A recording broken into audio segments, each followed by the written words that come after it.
and welcome to CATSweek. I'm Annalise Poorman.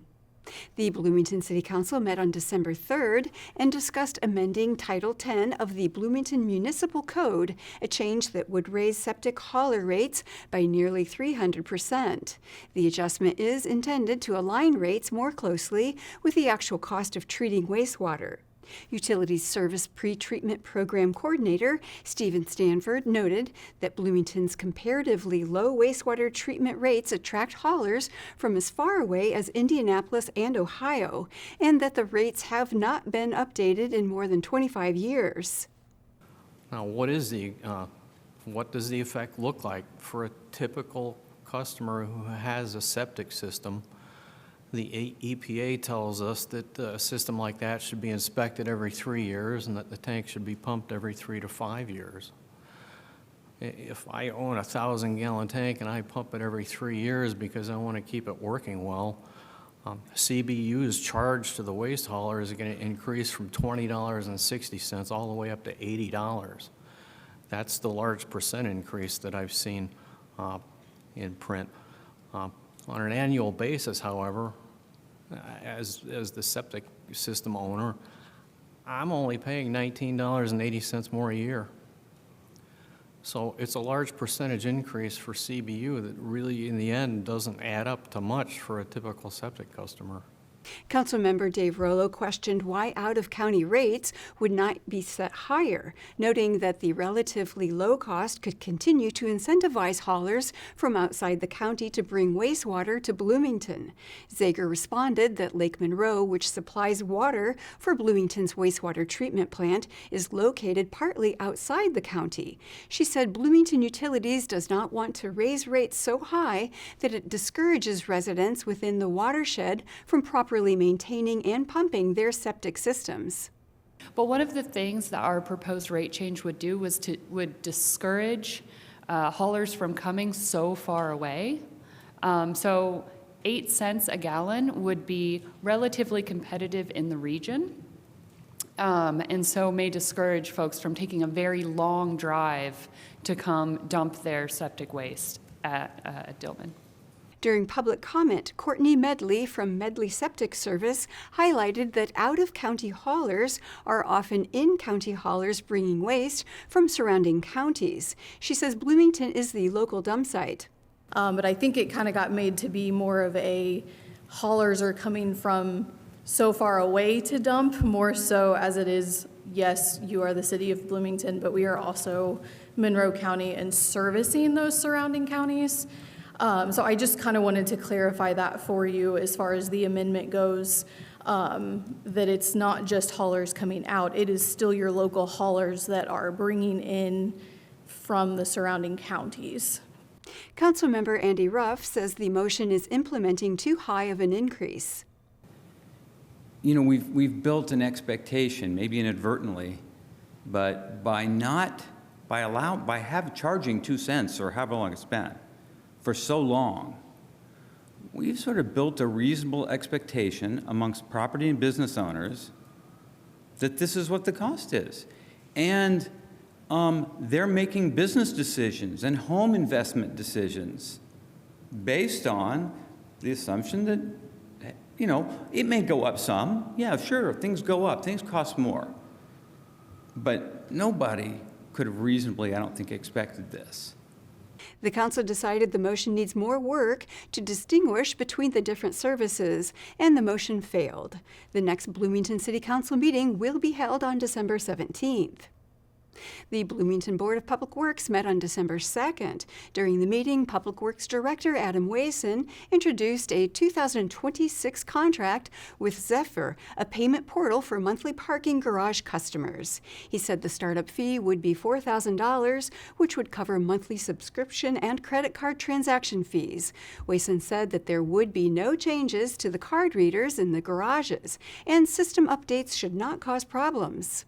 Yeah, so we've been doing this more manually lately with the Square type payment processing. This will be a little bit more automated, something that we can be a little more efficient with. It was probably a year or so we had to make a switch over to the Square for some, I can't remember the exact reason that they had at that time, but so this will be something that replaces that. The contract was approved unanimously.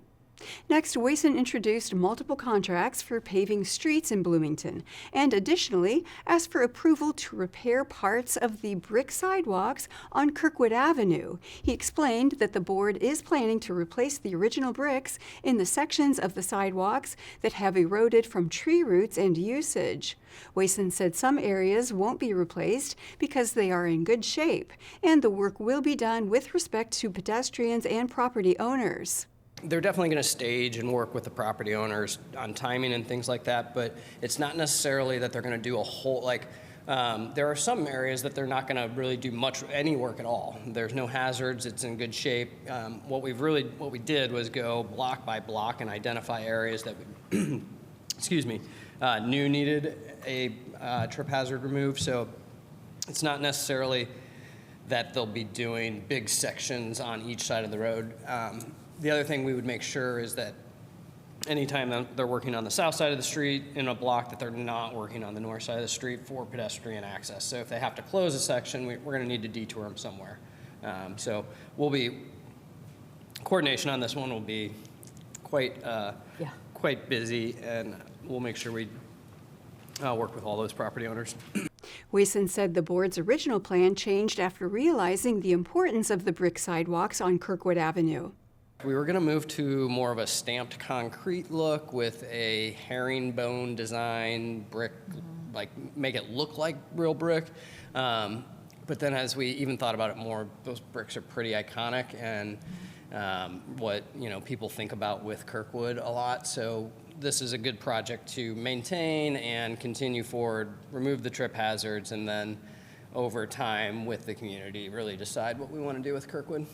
The board approved the request. The Bloomington Board of Public Works will meet again on December 16th. Bloomington Mayor Carrie Thompson hosted a traveling town hall on December 1st at the Monroe County History Center. At the town hall, she answered residents' questions about housing priorities in the Hopewell neighborhood. City Council member Sidney Zulick and Planning Transportation Director David Hiddle joined Thompson on the main stage to address residents' concerns. I think one of the most exciting things about Hopewell is that we really believe we really are targeting trying to get these homes to be attainable for our young professionals, which we're trying to keep in town. And that is, both Councilmember Zulick and I have focused on economic development. We really have a missing segment of our population, and those are the young professionals who they'll stay maybe for a couple years after they get out of IU, but then if we haven't kept them then, we can only hope to get them as bloomerangs, usually after they've raised a family. And so what we really want is to keep them. And to make sure that there is opportunity and potential here for them, not only to be housed, there's a place that they can afford to live, and a place, hopefully, that is a neighborhood that really calls them into belonging, and it's a cool place to be, right on the Beeline and walking distance to all of the downtown things, and an asset like a grocery store right across the trail. But also just really cultivate a culture of belonging there. And so Hopewell's not exclusively for young professionals. We just want to make sure it's attainable for them. And on the other side of that, we're working on jobs and how to grow our economic picture so that our wages also grow in Bloomington. Because of course there are two sides of affordability. One is how much your housing costs, right? And the other is how much do you make in order to be able to afford that. And so we're really working on both ends of that. During the question and answer portion of the town hall, local resident Liz Peck asked the mayor about her concerns surrounding senior housing affordability. My name, can everybody hear me? My name is Liz Peck, and I have lived in Bloomington for 25 years. I believe there's also another group of people in Bloomington that are struggling for housing. And that is the group of retirees that will never be able to afford to live at Meadowwood and will never, and really won't qualify for public housing. So what they're doing mostly now is living in apartments that nobody can afford here.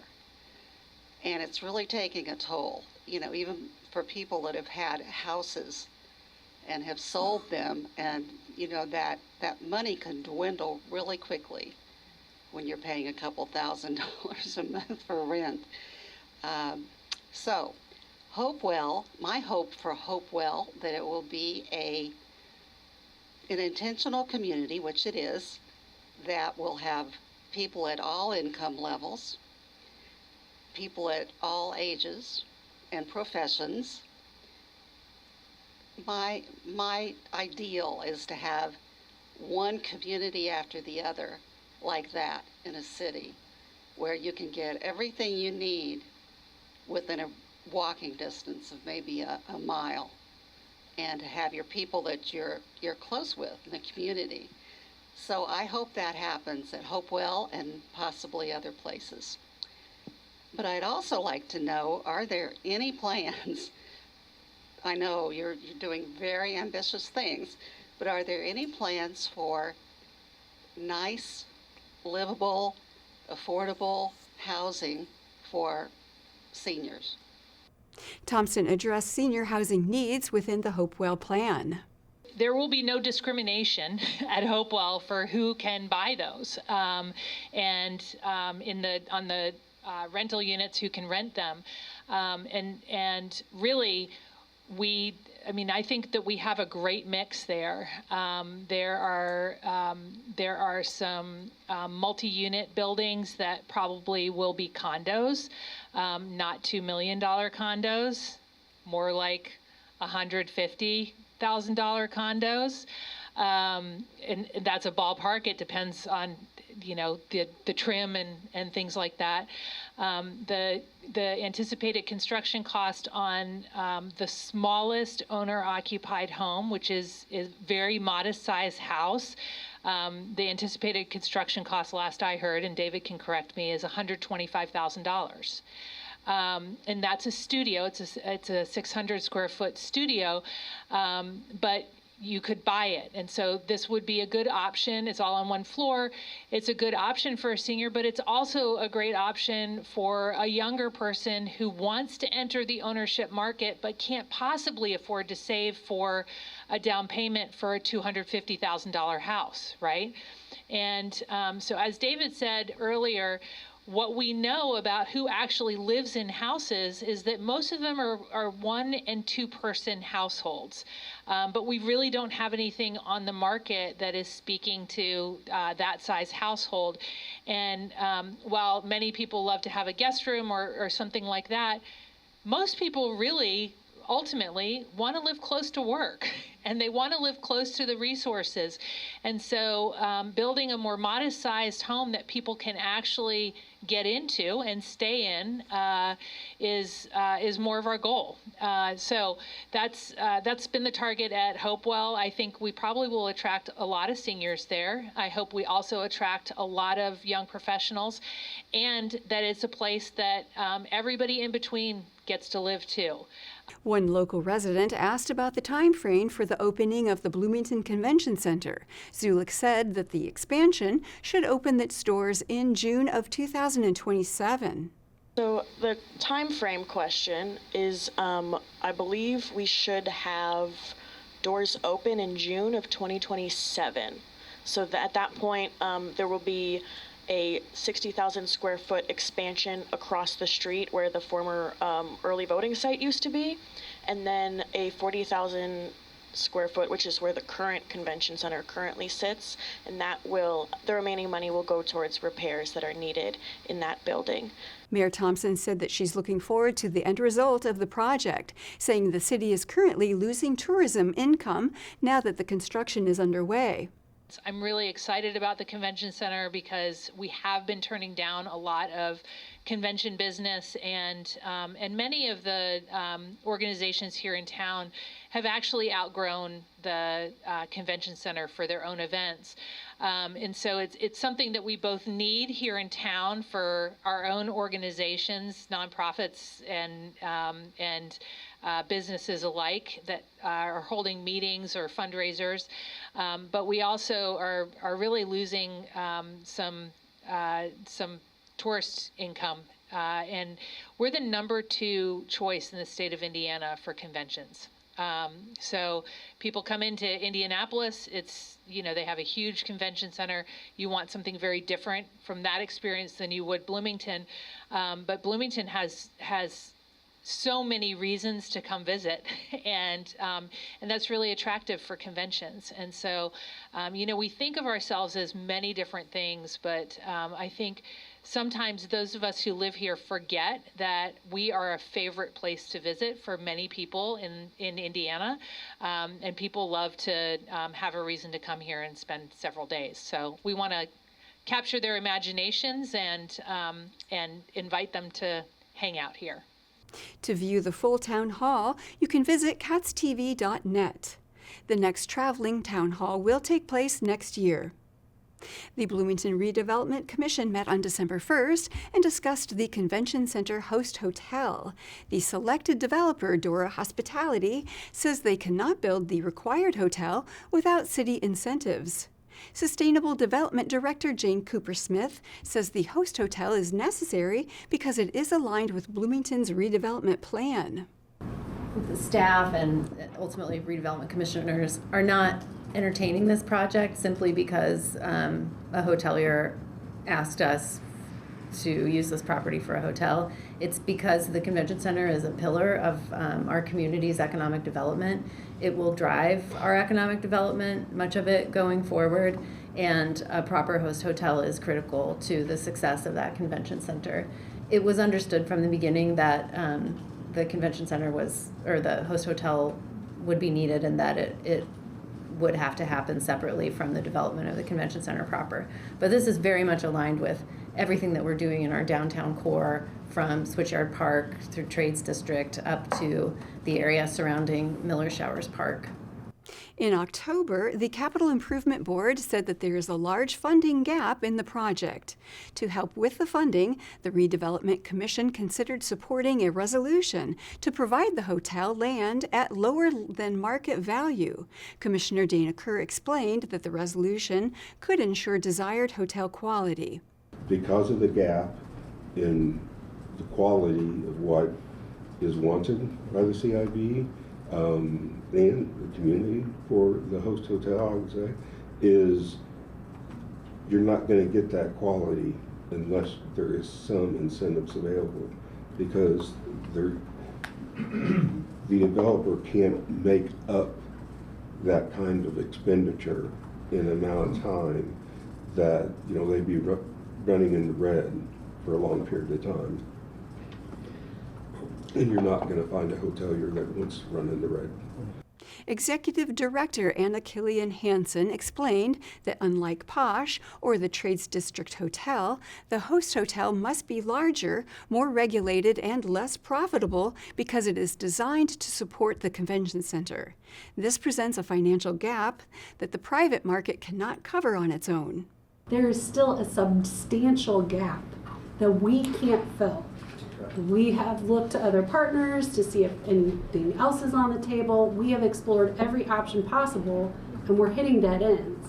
So, would you be able to maybe just briefly illustrate, if possible, and this might be for Director Cooper-Smith as well, in terms of there are other hotels that are in progress in the community, and just from a general public point of view, what's the differences between, let's say, Posh Hotel or the Trades District Hotel, and what's needed for the Convention Center Hotel, that in terms of what the market can support and where subsidies needed, it just might help illustrate the difference. And I'm trying not to get into really granular numbers, but just the real estate picture of why this gap exists and why subsidy is needed.